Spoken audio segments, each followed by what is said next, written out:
Quranic parenting, menuju generasi yang sehat dan kuat. Maka Quranic parenting ini akan mengarahkan seorang anak di mana mereka itu memiliki jiwa Qurani. Anak zaman sekarang ini penting. Mereka harus punya jiwa Qurani. Jangan sampai jiwanya ini jiwa-jiwa TikTok, jiwa-jiwa Instagram. Disuruh ngafalkan Quran enggak mau, saya mau TikTok mah, bahasanya kayak gitu. Maka jangan sampai seperti itu.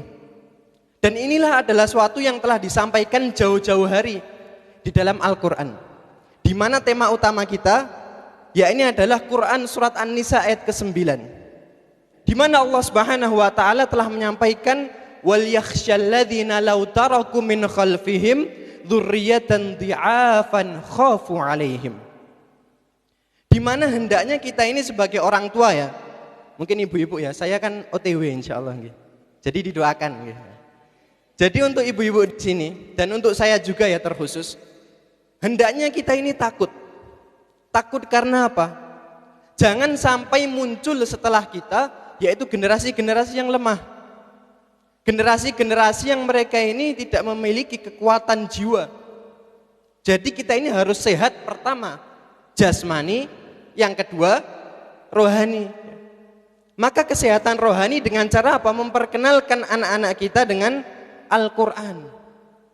Pentingnya pendidikan Al-Quran, Quranic parenting. Khawfu alaihim, hendaknya kita takut. Maka tugas kita adalah apa sebagai orang tua? Falyattaqullah, hendaknya kita ini bertakwa kepada Allah. Yang pertama. Dan yang kedua, wal yaqulu qawlan sadida, hendaknya kita ini berbicara dengan kalimat yang baik. Ibu-ibu kalau pernah dengar kisahnya Syekh Sudais, tahu Syekh Sudais? Imamnya Masjidil Haram. Kalau Masjid An-Nur saya nggih. Ini imam Masjidil Haram.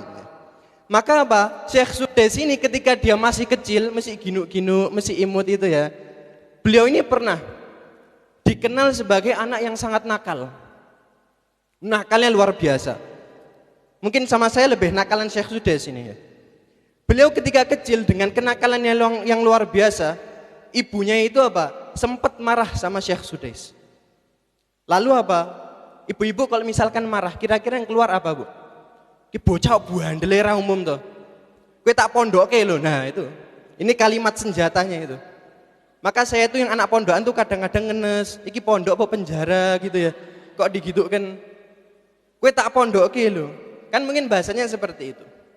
Namun ketika kenakalan Syekh Sudais sudah memuncak, maka apa kata ibunya? Wahai Sudais, semoga kelak, ya ini sambil marah ini, nadanya marah. Semoga kelak engkau menjadi imam Masjidil Haram. Katanya seperti itu. Maka sekarang apa yang dilakukan oleh Syekh Sudais? Beliau berada di mana? Di Masjidil Haram dan menjadi seorang imam besar. Maka kalimat wal yaqulu qawlan sadida, hendaknya berkata dengan perkataan yang baik. Itu adalah salah satu basic yang harus kita miliki sebagai orang tua. Dan kita harus mengenalkan anak-anak kepada Quran ini. Kita kenalkan kepada mereka. Tidak apa-apa kita ajari pelan-pelan ya. Baca satu ayat ya. Kita kenalkan bagaimana surat Al-Fatihah. Ini yang penting, Bu. Ketika kita ini punya seorang anak, tidak masalah mau dileskan ngaji, mau diajari hafalan Quran tidak apa-apa. Tapi ingat satu poin, jangan sampai anak-anak kita hafal Al-Fatihah dari orang lain. Itu pokoknya jangan sampai. Berikan pendidikan Al-Fatihah ini dari kita sendiri. Karena ketika mereka sudah tumbuh dewasa, mereka sudah menjadi misalkan ya, menjadi imam-imam masjid di luar sana.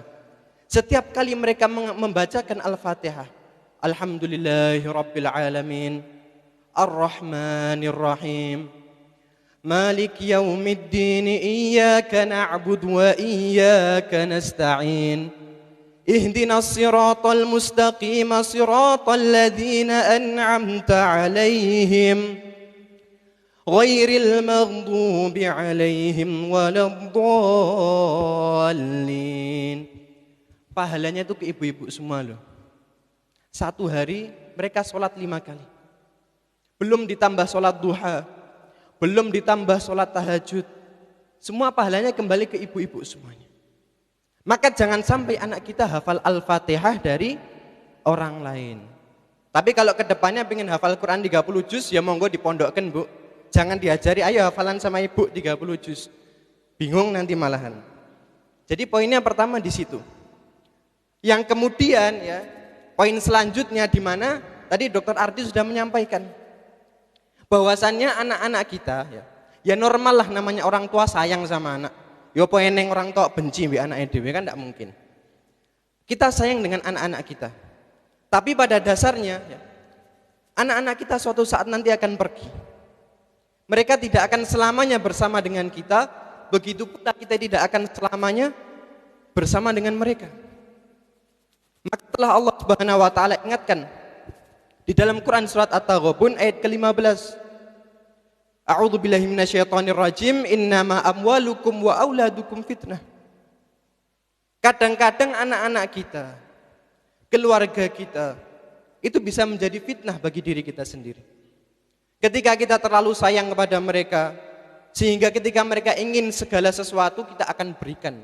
Buh piye carane, pokoknya tak kasih anakku gitu. Maka hendaknya kita mengontrol semua itu.